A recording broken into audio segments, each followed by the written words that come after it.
अगला टॉपिक हम पढ़ेंगे ट्रांसफार्मर।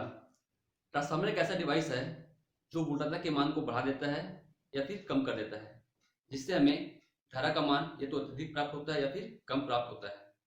यहाँ पर दो ट्रांसफार्मर दिया गया है। ये है स्टेप डाउन ट्रांसफार्मर, जिसे हम अपचाई ट्रांसफार्मर कहते हैं। ये है स्टेप अप ट्रांसफार्मर, जिसे हम उच्चाई ट्रांसफार्मर कहते हैं। स्टेप डाउन ट्रांसफार्मर में ये आपका प्राथमिक कुंडली है, ये आपका द्वितीयक कुंडली है।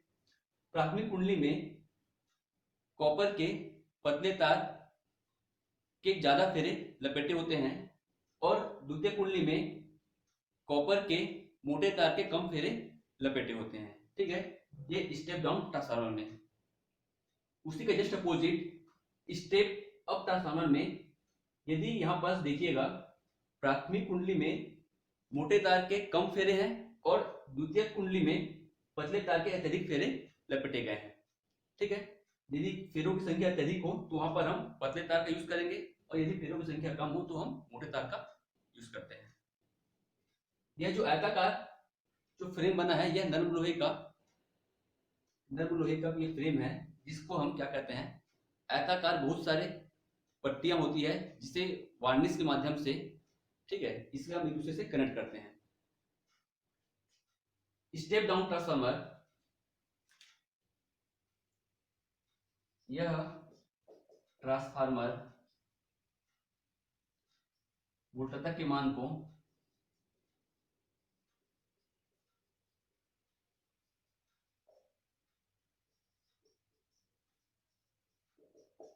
बढ़ा देता है और धारा के मान को घटा देता है। ठीक है, यह ट्रांसफार्मर जस्ट उसके अपोजिट, यह वोल्टता के मान को कम कर देता है और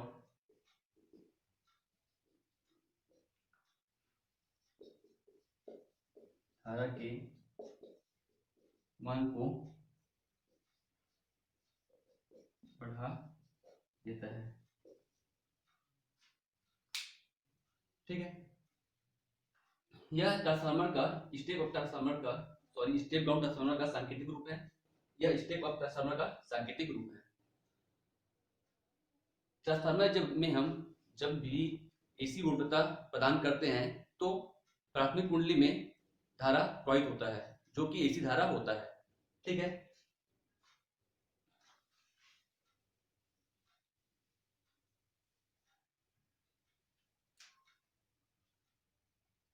ट्रांसफार्मर के प्राथमिक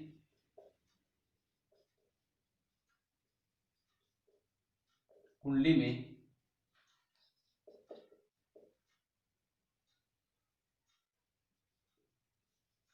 एसी वोल्टता जब वोल्टता दिया जाता है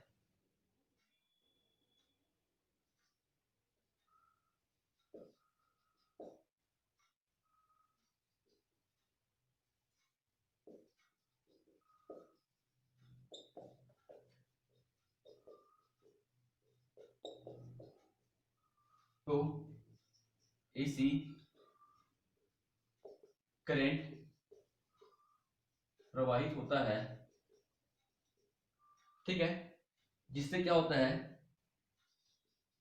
जिससे आपका एसी प्रत्यावर्ती चुंबकीय क्षेत्र उत्पन्न होता है।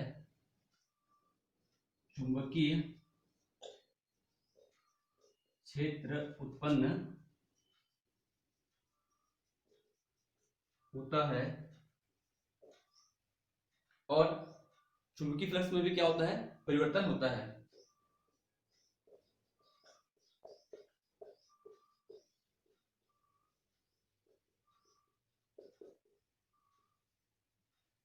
और जिससे द्वितीय कुंडली में आपका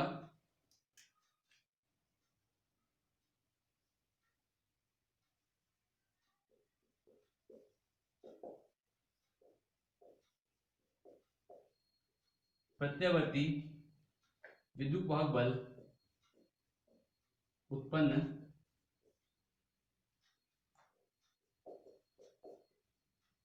होता है, ठीक है। और प्रत्यावर्ती फिर धारा मतलब प्रेरित धारा उसमें प्रवाहित होता है। ओके, तो इस ट्रांसफार्मर में हम क्या करते हैं, जब हम वोल्टता प्रदान करते हैं तो धारा प्रवाहित होता है। जैसे कि मान के चलिए ये आपका स्टेप डाउन ट्रांसफार्मर है, इसमें हम क्या करेंगे, एसी वोल्टता प्रदान करेंगे।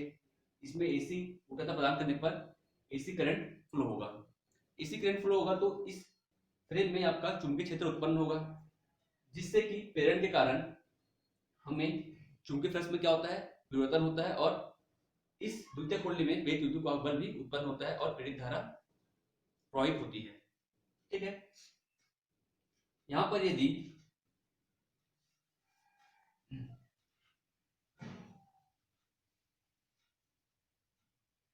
इस ट्रांसफार्मर के लिए यदि चुंबकीय फ्लक्स 5 हो, और तो हम लिख सकते हैं कि प्राथमिक कुंडली में जो प्रेरित विद्युत वाहक बल जो है ये होगा आपका EP equal to NP minus d∅dt।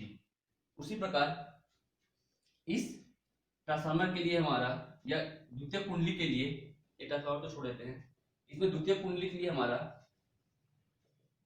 विद्युत वाहक बल का जो मान होता है ये होता है NS d∅dt। और हमने ये पढ़ा है जो आपका शक्ति होता है P इक्वल टू,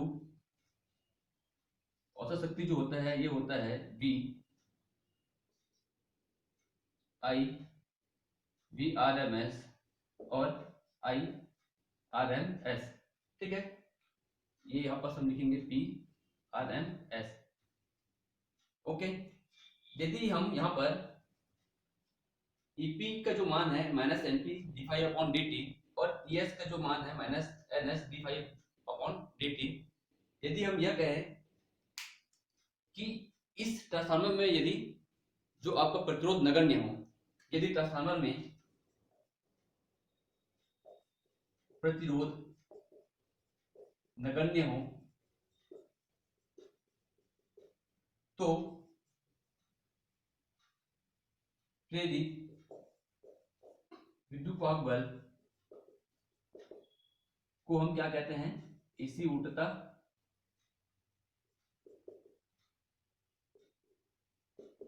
के रूप में लिख सकते हैं, ठीक है। तो हम यहाँ पर, या ये जो प्रेरित विद्युत वाहक जो बल है वह आपका एसी ऊर्ध्वता के बराबर होगा।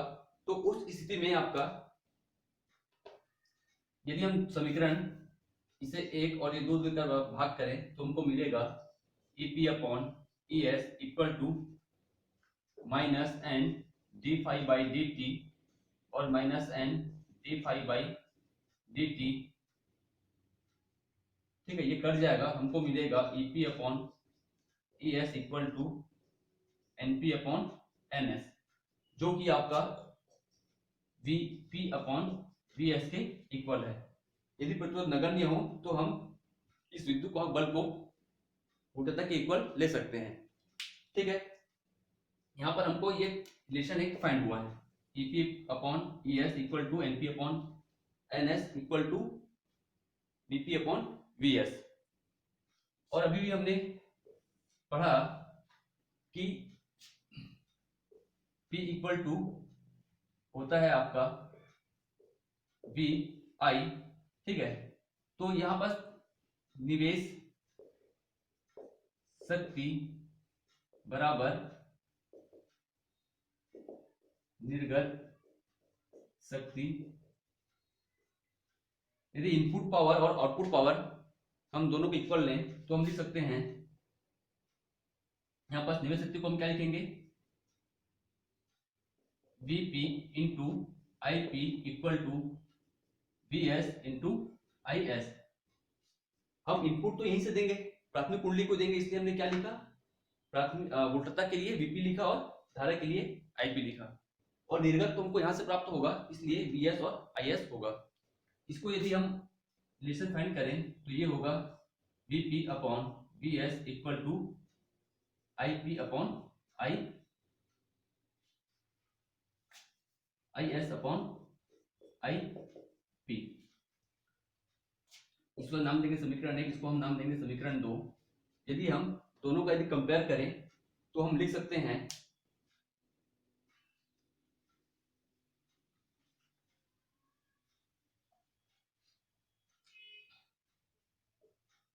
NP upon NS equal to VP upon VS equal to IS upon IP, IS upon IP। Okay, तो ये संबंध से हम निष्कर्ष जो निकालेंगे इस प्रकार रहेगा।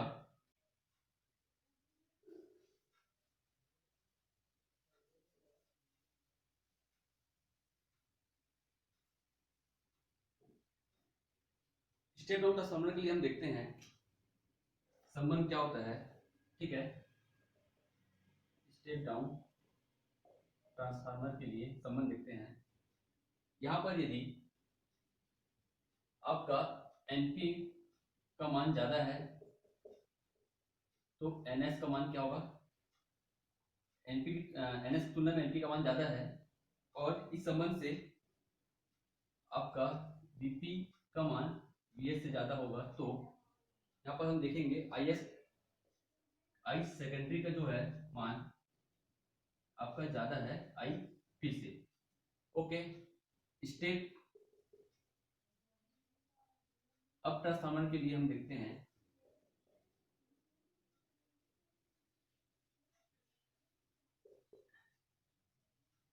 NP का जो मान है यह आपका कम है, NS का मान ज्यादा है।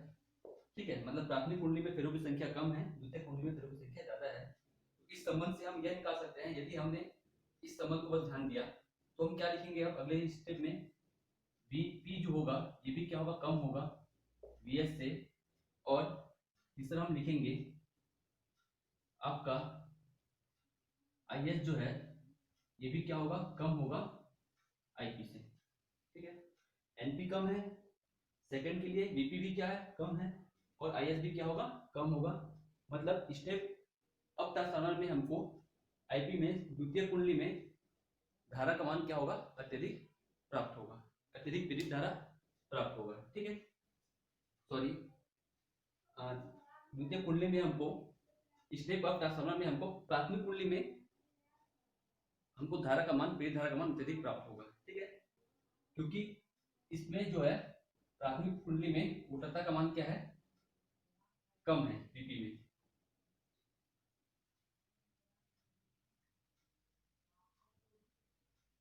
अगर हम पढ़ते हैं परिणमन अनुपात, परिणमन अनुपात द्वितीय कुंडली में फेरों की संख्या और प्राथमिक कुंडली में फेरों की संख्या के अनुपात को हम परिणमन अनुपात कहते हैं।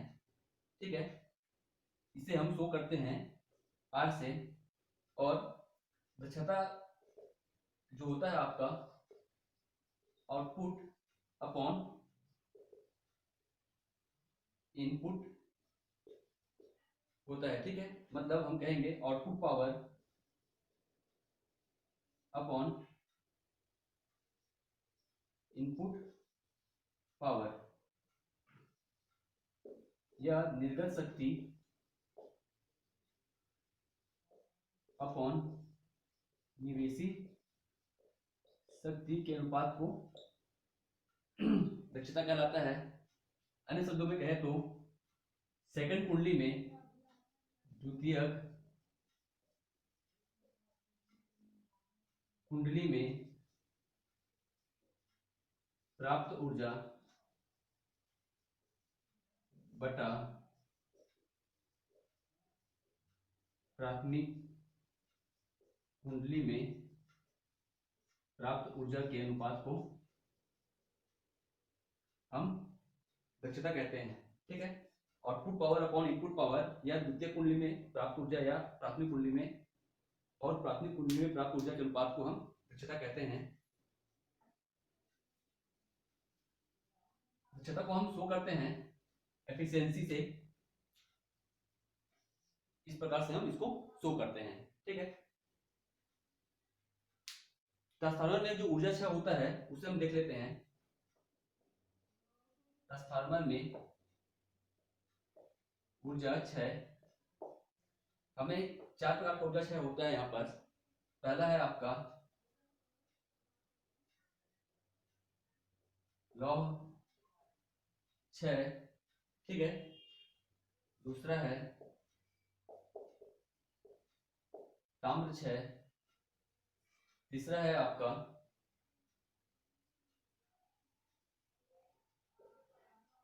चुंबकीय प्लस्क क्षय। चौथा है शैथिल्य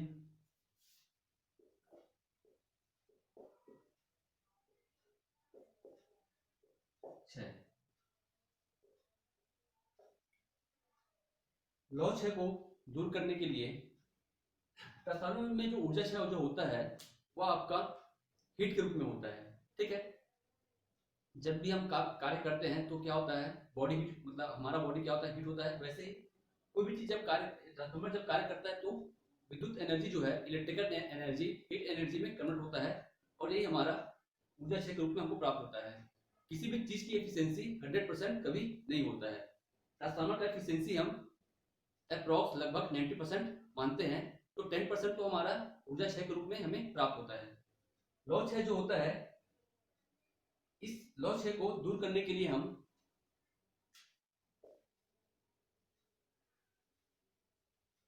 नर्म लोहे का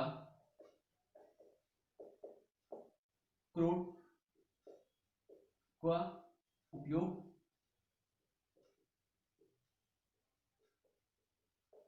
करते हैं, ठीक है। और नर्म लोहे का कौन सा करते हैं क्रूड का उपयोग, पटलित क्रूड का, नर्म लोहे का